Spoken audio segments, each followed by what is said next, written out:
আসসালামু আলাইকুম রহমতুল্লাহি ওবরাকাতু।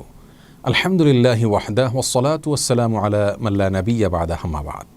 সুপ্রিয় দর্শক শ্রোতা ভাই বোন, আজ আমরা কথা বলবো কোরবানির পরিচয় সম্পর্কে। কোরবানি কাকে বলা হয়, কোরবানির ইতিহাস কি, কিভাবে এটি শুরু হয়েছিল এবং ইসলামী শরিয়াতে কোরবানি করার গুরুত্ব কতখানি বা এর বিধান কি সে সম্পর্কে ইনশাআল্লাহ বিইذনিল্লাহ।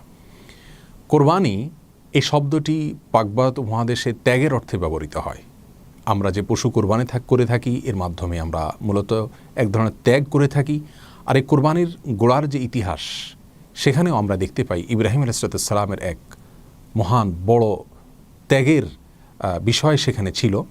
সেই দৃষ্টিকোণ থেকে কোরবানিকে ত্যাগের ইবাদত বা কোরবানি বলে অভিহিত করা হয়। আর আরবিতে কোরবান শব্দের অর্থ হলো আল্লাহ সুবহানাহু ওয়া তাআলার নৈকট্য অর্জনের মাধ্যম, যার মাধ্যমে আল্লাহ সুবহানাহু ওয়া তাআলার নৈকট্য অর্জন করা হয়।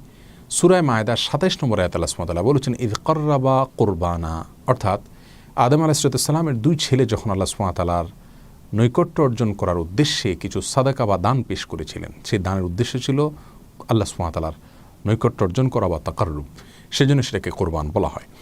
তো আমরা যে পশু কোরবানি করে থাকি এর মাধ্যমে আল্লাহ সুবহানাহু ওয়া তাআলার সন্তুষ্টি অর্জন করতে চাই, আল্লাহ সুবহানাহু ওয়া তাআলার নৈকট্য অর্জন করতে চাই, সেজন্য এটাকে কোরবানি বলা হয়।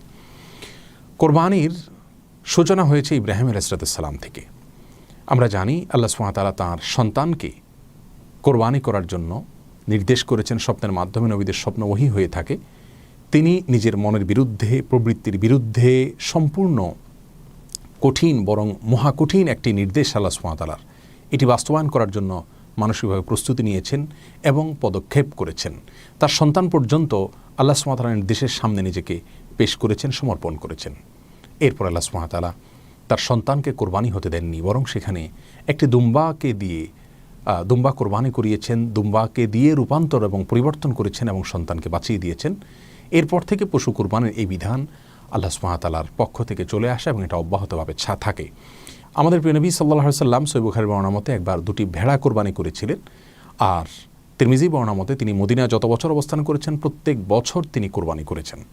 এছাড়া কোরবানির ফজিলত এবং মর্যাদা সম্পর্কে অনেকগুলো হাদিস আমরা দেখতে পাই। প্রিয় দর্শক, কোরবানি করা এটা আমাদের জন্য আবশ্যক, জরুরি, ওয়াজিব, নাকি ঐচ্ছিক করলে ভালো, না করলে কোনো গুনাহ হবে না? এর উত্তর হলো ইমাম আবু হানিফা রাহিমাহুল্লাহর মতে কোরবানি করা যাদের সাধ্য রয়েছে, যাদের জাকাত আদায় হতে যে পরিমাণ, জাকাত ফরজ হতে যে পরিমাণ সম্পদের প্রয়োজন হয় সে পরিমাণ সম্পদের মালিকানা আছে, তাদের জন্য কোরবানি করা ওয়াজিব বা আবশ্যক। জাকাত আবশ্যক হওয়ার জন্য আমরা জানি ৫৯৫ গ্রাম রূপা অথবা তার সমপরিমাণ সম্পদের মালিক হতে হয়।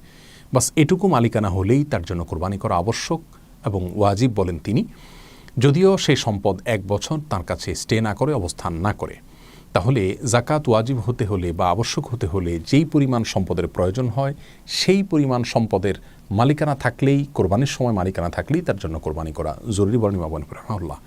আর তিনি ছাড়া অন্যান্য ইমামগণ, ইমাম মালিক রাহিমাহুল্লাহ, ইমাম আহমদ ইবনে হাম্বল রাহিমাহুল্লাহর প্রসিদ্ধ মত, ইমাম শাফিঈ রাহমাতুল্লাহর প্রসিদ্ধ মত হলো তারা এটাকে সুন্নতে মুআক্কাদা বলেন। আর সুন্নতে মুআক্কাদার সাথে ওয়াজিবের পার্থক্য খুবই কম। যারা এটাকে সুন্নতে মুআক্কাদা বলেন তাদেরও অনেকে বলেছেন যে সাধ্য সামর্থ্য থাকা সত্ত্বেও যদি কেউ না করেন তিনি গুনাহগার হবেন। আর এই মতপার্থক্যের ভিত্তি রয়েছে হাদিসের ওপরে।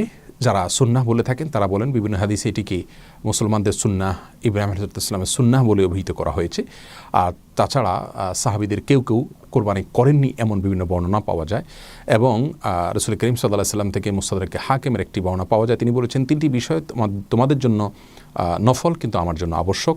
এরকম আরও অনেকগুলো হাদিস পাওয়া যায় যে হাদিসগুলোর উপরে ভিত্তি করে তারা সুন্নাতে মুআক্কাদা বলে থাকেন। আর ইমাম আবু হানিফা রাহিমাহুল্লাহ যে ওয়াজিব বলে থাকেন তার ভিত্তি হলো রাসূল করিম সাল্লাল্লাহু আলাইহি ওয়াসাল্লাম একটি হাদিস যেটি মুসনাদ আহমদ এবং ইবনে মাজাহ বিশুদ্ধ সূত্রে বর্ণিত হয়েছে। যেখানে তিনি বলেছেন মান ওয়াজাদা সাআতান ওয়া লাম ইউদাহি, যে ব্যক্তির সামর্থ্য আছে অথচ কোরবানি করলো না, ফালা ইয়াকরুবান্না মুসাল্লানা, তাহলে সেই জন্য আমাদের ঈদগাহে না আসে।